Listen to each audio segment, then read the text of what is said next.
दोस्तों, स्वागत है आप सभी का। आज हम लोग यूपीएससी मेंस के लिए जो टॉपिक है वो हमारा सोसाइटी से लिया गया है। और यहाँ पे हम जाति व्यवस्था अर्थात वर्ण व्यवस्था के बारे में 10 से 15 मिनट के अंदर पूरा मेंस के हिसाब से कंटेंट हम यहाँ पे देख लेंगे कि हमें मेंस में लिखते समय किन किन फैक्ट की ज़रूरत पड़ती है, कौन कौन से डाटा यूज करने पड़ते हैं। तो जो एक कंप्लीट नोट्स कहा जाए, जैसे कि बहुत सारी नोट्स को पढ़ने के बाद जो एक उसका क्रिक्स निकलता है, तो वो हम यहाँ पे देखने जा रहे हैं। क्योंकि मैंने कई सारी कोचिंगों की नोट्स पढ़े हैं, उसके बाद ही पूरा एक शॉर्ट नोट के रूप में लेके आया हूँ। तो चलिए देखते हैं कि अभी जो भी बच्चे यूपीएससी मेंस लिख रहे हैं या पीसीएस का मेंस लिख रहे हैं, तो उनको ये बहुत सारी दिक्कतें आती है कि कोचिंग के दौरान वो नोट्स नहीं बना पाते हैं। और एक अच्छी नोट्स जहाँ पे कई दिनों के बाद अध्ययन करने के बाद एक कहा जाए तो वो नोट्स नहीं बन पाती है। तो वो आपको मैं इस वीडियो के माध्यम से प्रोवाइड करा रहा हूँ, खासकर कि जो हिंदी मीडियम के स्टूडेंट हैं उनके लिए तो बहुत ही इम्पोर्टेंट है।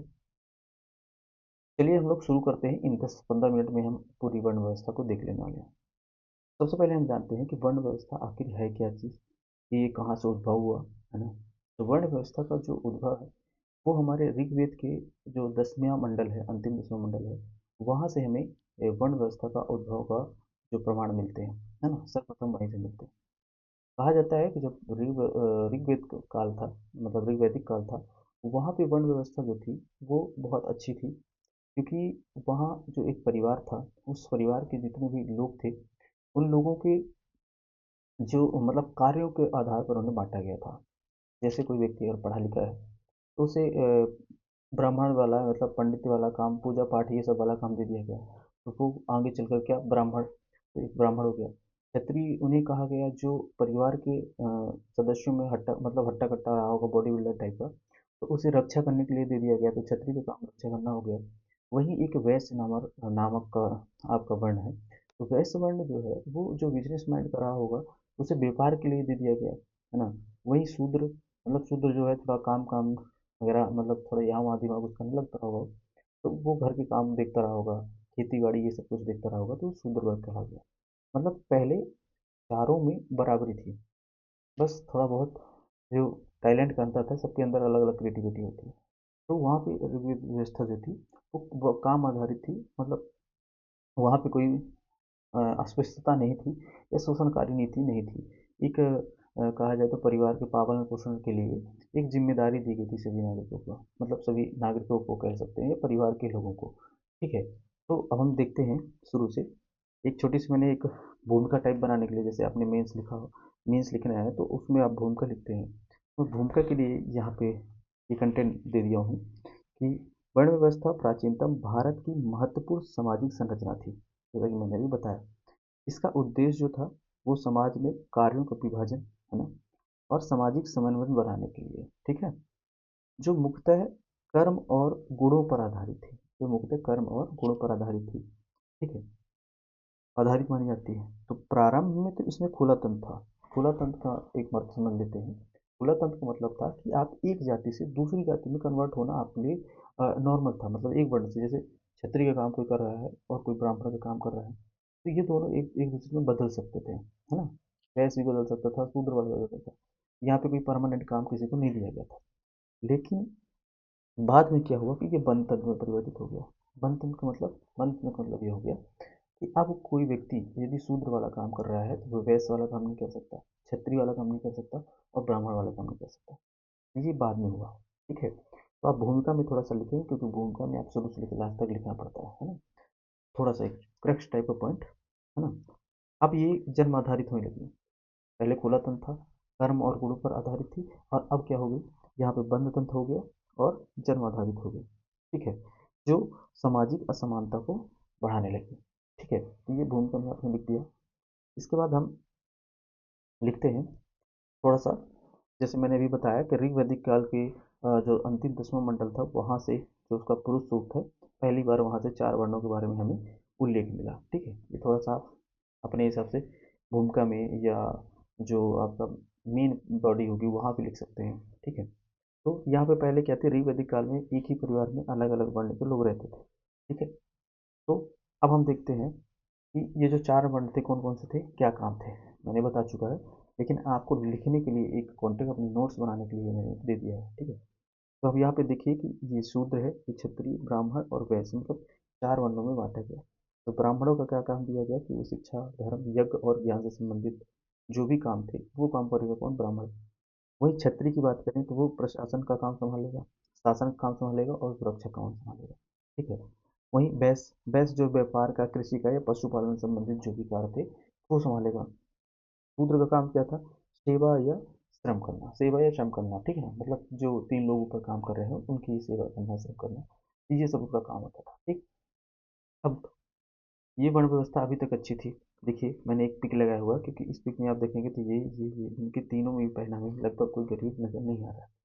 लेकिन जैसे ही, अब देखिए, अभी इसकी विशेषता देख लेते हैं, ये किसकी? ऋग्वैदिक काल की, ठीक है। जो मैंने बता दिया वही लिखा हुआ है। तो समाज के कार्यों का विभाजन था, भूमिका स्पष्ट थी कि आपको ये काम करना है, ठीक है। उसके बाद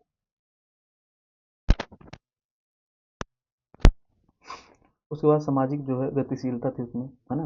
अभी की अपेक्षा पहले गतिशीलता बहुत ज़्यादा थी। गतिशीलता का तात्पर्य ये है कि मतलब पहले लोग जैसे चारों लोग मिलकर काम करते थे तो जो भी घर का काम होता था या पूरे समाज से काम होता था उसमें ग्रोथ होती थी, है ना। तो पहले ये तो था नहीं कि कुछ मशीनी कहते ये कुछ भी था, तो आदमी को ये सब करना था, तो सारे काम बटे हुए थे, जिसके कारण जो कार्य का निष्पादन होता था वो बहुत अच्छा होता था, सब लोग अपनी अपनी जिम्मेदारी निभा लेते थे, है ना। तो गतिशील समाज था। फिर एक वर्ण से दूसरे वर्ण में बदलना आसान था। ये वैदिक काल की जो वर्ण व्यवस्था थी उसकी विशेषता थी।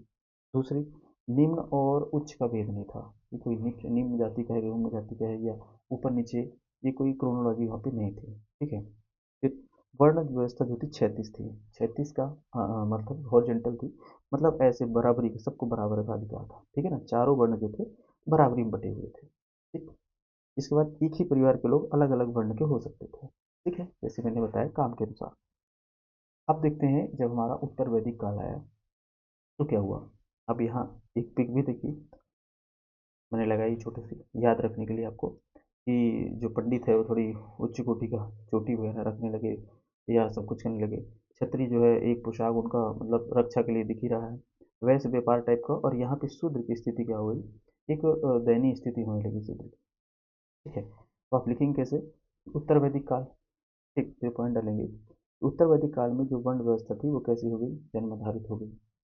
जाति व्यवस्था का जो यहीं से हुआ, अभी तक वर्ण व्यवस्था थी, अब जाति व्यवस्था का जो विकास होता है वो कहाँ से होता है? तो ये आपके उत्तर वैदिक काल से जाति व्यवस्था का विकास होने लगा, जाति व्यवस्था का विकास हुआ। फिर यह कठोर सामाजिक संरचना और जो उत्तराधिकार था वो पेशा आधारित हो गया, कि अब जो ब्राह्मण थे ये वो पूजा पाठ या धर्म से संबंधित काम कराते थे, तो वो अब वही काम करें। क्षत्रिय का काम था कि परिवार की रक्षा करना, अपने राज्य की, अपने भूमि, अपने समाज की रक्षा करने का काम, सुरक्षा करने का काम था वो वही करेगा, है ना। जाति आधारित हो गया। और जो वैश्य था वो व्यापार करेगा, और शूद्र जो था इन तीनों की क्या करेगा? सेवा करेगा। ये उत्तर वैदिक काल में आकर के ये जो वर्ण व्यवस्था थी क्या हो गई? कठोर हो गई, ठीक है। कठोर का मतलब कि दोनों में भेद हो गया, चारों में भेद हो गया, ठीक है। अब यहाँ पे ऊर्ध्वाधर विभाजन हो गया। ऊर्ध्वाधर विभाजन का मतलब है कि ऊंच नीच का यहाँ पे ऊंच नीच का आ गया, ऊंच नीच आ गया, निम्न वर्ग हो गया कि आप निम्न वर्ग के हैं, उच्च जाति के हैं, भेदभाव होने लगा, ठीक है। एक जाति से दूसरी जाति में परिवर्तन संभव नहीं रहा। फिर अब जो जातियां थी कुछ समय के बाद, जब उत्तर वैदिक काल में जब धीरे धीरे टाइम आते गया, बदलते गया, तो जो जातियां थी वो उपजातियों में बदलने लगी। उपजातियों में बदलना अर्थात जाति के अंदर ही जाति, जैसे ब्राह्मण के अंदर ही तिवारी, क्षत्रिय, वैश्य ये हो गया। और आपके क्षत्रिय में जैसे हर समाज में एक मतलब जाति के अंदर उपजातियां होती हैं, तो वहाँ का निर्माण होने लगा। ठीक।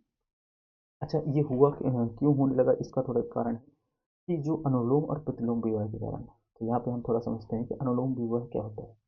अनुलोम विवाह वह होता है कि जब कोई पुरुष उच्च जाति का हो और महिला निम्न जाति की हो, तो इनका जब विवाह जो होगा तो वो अनुलोम विवाह था, जो कि समाज में अभी मान्य था। ठीक है, पुरुष उच्च जाति का है और निम्न जाति की महिला शादी कर लेता है तो कोई दिक्कत नहीं। लेकिन प्रतिलोम विवाह क्या हुआ कि प्रतिलोम विवाह जो हुआ वो उच्च जाति की महिला, उच्च जाति की महिला और जो निम्न वर्ग का पुरुष होता था उसकी शादी होती थी, और उससे जो मतलब शादी हो रही है उसे कहा जाता था पितरों विवाह कहा जाता था, ठीक। ये पितरों विवाह कहला गया। अब इनके अंदर जो इनसे जो संतानें पैदा होंगी, अब ये अपना एक कहा जाए तो जो अनुलोम विवाह वाला है, भलाई वो पुरुष बड़ी जाति का था, लेकिन उसने समाज में थोड़ा सा उसका स्तर कम हुआ और एक अलग जाति या समाज से अपना अलग अपने आप की पहचान देने के लिए अलग अपना नाम रख लिया जाति का। वैसे ही जो पृथ्वीम वाला था उससे उत्पन्न संतान जो हुई उसका परिवार जो था वो अलग जाति हुई। तो इस टाइप से जो है जाति के अंदर उपजातियां आती गई। अब अब इनके अंदर नकारात्मकता की एक हद हो गई। वो कैसे हो गई वो आप इस इमेज में स्पष्ट रूप से दिख रहा है। आप लोग इसे देख सकते हैं। ये पीछे झाड़ू बंधा हुआ है और ये कोई श्रेष्ठ कुल के व्यक्ति हैं। तो इसमें इस तक की अस्पृश्यता आ गई या ऊंच नीच का भेदभाव आ गया कि जो शूद्र था, जो कभी काम वर्ण आधारित काम आधारित था, गुरु के आधारित था, आज तो कठोरता में बदल गया। और जो ब्राह्मण या क्षत्रिय जहाँ रहते थे, उच्च वर्ग के लोग जहाँ रहते थे, वहाँ से यदि इन्हें निकलना होता था तो अपने सामने एक घड़ा जो आपको दिख रहा है बंधा हुआ, ये इसलिए है कि उनके मोहल्ले में आप थूक नहीं सकते थे, तो ये अपने घड़े में थूक सको ये रखने के लिए। प्लस जो इनके पैरों के चिन्ह हैं, इनके जो पैरों के चिन्ह हैं, ये कहीं उनके रास्तों में न बने रहे, इसलिए यहाँ पे ये लोग झाड़ू बांध कर चलते थे कि वो पद चिन्ह भी मिटते हैं। ठीक है। तो ये नकारात्मक परिणाम यहाँ से शुरू हो गए आपके उत्तर वैदिक काल से। ठीक है। क्या क्या अस्पृश्यता आ गई, असमानता हो गई, ऊंच नीच आने लगा और सामाजिक गतिहीनता हो गई। अभी वहाँ गतिशील समाज था वैदिक काल में, लेकिन जैसे ही उत्तर वैदिक काल आया उससे धीरे धीरे इसमें क्या होने लगा, गतिहीनता होने लगी। ठीक है। आर्थिक अवसर जो हो गए अब सीमित होने लगे, क्योंकि पहले आर्थिक अवसर थे सभी के लिए थे, लेकिन अब कुछ वर्ण ही उसमें पार्टिसिपेट कर सकता था, जैसे कि व्यापार करना वैसे का ही काम है ना। तो अब पहले कोई भी कर सकते थे, सभी लोग कर लेते थे। ठीक है। तो इसकी आलोचना ही की जाती है, जैसे इसी की आलोचना की जाती है। ठीक है। तो अब जैसे जैसे हमारा समाज धीरे धीरे आधुनिक होने लगा, है ना, तो कुछ धर्म उभर कर आए, है ना, भक्ति आंदोलन शुरू होने लगे थे। और यहाँ पे ही बौद्ध और जैन धर्म का उदय होता है, जिन्होंने अस्पृश्यता या ये जो शोषित वर्ग थे उनके प्रति अपने धर्म में शामिल करने लगे, उनके प्रति दया का भाव दिखाया, उनके प्रति एक सहानुभूति दी। तो लोग जो है जैन बौद्ध को अपनाने लगे। ठीक है। तो यही हम देखते हैं कि थोड़ा। ठीक है। तो ये जो हमारे एक मिनट, ये जो हमारे बौद्ध थे, महावीर स्वामी जो जैन धर्म के थे, इन्होंने वर्ण व्यवस्था की कठोर आलोचना की, है ना। और भक्ति आंदोलन, कर्म आधारित समानता का संदेश, है ना। तो मैंने जो बताया वही इसमें लिखा हुआ है, इसलिए लिख दिया हूँ मैं कि जिससे आप एक बढ़िया शॉर्ट नोट बना लें तो आपको दिक्कत नहीं होगी, क्योंकि इसमें कई घंटे लगते हैं इतना प्रश्न निकालने में, सारा मटेरियल पढ़कर, है ना। क्योंकि मैं भी किसी संस्था से कोचिंग किया हूँ, तो वहाँ पे इतना डिटेल्स में बल्कि मटेरियल दे देते हैं कि वहाँ से छाटना बहुत मुश्किल हो जाता है। ठीक है। इसलिए मैंने एकदम शॉर्ट में बना दिया। ठीक है। अब आधुनिक कुछ सुधारक हुए, जैसे हमारे आप लोग जानते होंगे बहुत ही, ज्योतिराव फुले हो गए, गांधी जी हो गए, अम्बेडकर हो गए। हालांकि गांधी जी के बारे में कहा जाता है कि ये वर्ण व्यवस्था के समर्थक थे। ठीक है। वर्ण व्यवस्था के समर्थक थे। ठीक है। गांधी जी ऐसा कहा जाता है। ठीक है ना। और ये राजा राम मोहन राय हो गए, और महादेव राणाडे जी हो गए, दयानंद सरस्वती जी हो गए, बुद्ध हो गए, जैन हो गए, इन्होंने वर्ण व्यवस्था का कठोर आलोचना करने लगे, जिससे कि अब धीरे धीरे समाज में जो हमारे शूद्र वर्ग थे उनके प्रति क्या होने लगा, एक अच्छी भावना आने लगी, या उनसे थोड़ा सा प्रेम भाव, ये कहा जाता है जितना उनका शोषण थोड़ा सा कम हुआ। ठीक है। खत्म तो नहीं हुआ, लेकिन शोषण थोड़ा सा कम हुआ। तो इन्होंने जैसे इस धर्म और जैन धर्म बौद्ध धर्म अपनाया, इसके बाद इनका शोषण थोड़ा थोड़ा कम होने लगा, तो ये धर्म जो थे जैन धर्म और उभर कर आए। ठीक है। अब आगे देखते हैं कि जो अब अभी तक तो हम लोग देखिए ये हुआ समाज सुधारा का, थोड़ा थोड़ा आप एग्जाम्पल दीजिएगा। करीब 250 वर्ड का मटेरियल आप इसमें से बहुत अच्छे से लिख सकते हैं, है ना? अब आधुनिक कुछ कानून जान लीजिए कि इसके प्रति क्या है। जैसे हमारा आर्टिकल 14 है, ये समानता की बात करता है। आर्टिकल 15 जो है वो भेदभाव को निषेध करता है ना, किसी जाति धर्म लिंग के आधार पर भेदभाव नहीं किया जाएगा। ठीक है, आप जानते ही हैं। 17 जो है ये इसी के लिए स्पेशल ही है, अस्पृश्यता का अंत, समाप्ति। तो ये हमारे आधुनिक समाज में जब हमारा संविधान लागू हुआ उसके बाद ये प्रावधान है। वहीं एस टी एक्टी एक्ट भी है, एस सी एक्टी एक्ट भी है ना। और आरक्षण भी अभी आप जानते हैं, आरक्षण का मुद्दा हमेशा हाल ही में रहता है, तो आरक्षण भी इन्हीं वर्गों के लिए है जो हमारी पिछड़ी जाति थी, हमारी जातियों में उनको समानता देने के लिए, उनको एक समान अधिकार समाज में देने के लिए लाया गया। ठीक है। तो ये अभी वर्तमान में कुछ प्रोसेस किए गए हैं।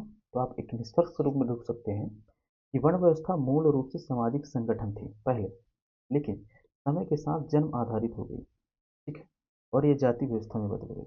ये निष्कर्ष लिखना है आपको कि वर्ण व्यवस्था मूल में जो थी वो एक सामाजिक संगठन थी, सामाजिक संगठन के रूप में थी, और धीरे धीरे समय के साथ क्या होने लगा कि इस जाति व्यवस्था में जन्म आधारित हो गई, और जन्म आधारित होने के कारण इस जाति व्यवस्था का उदय हुआ, जाति व्यवस्था में बदल गई, जिससे सामाजिक अन्याय का स्रोत बनी।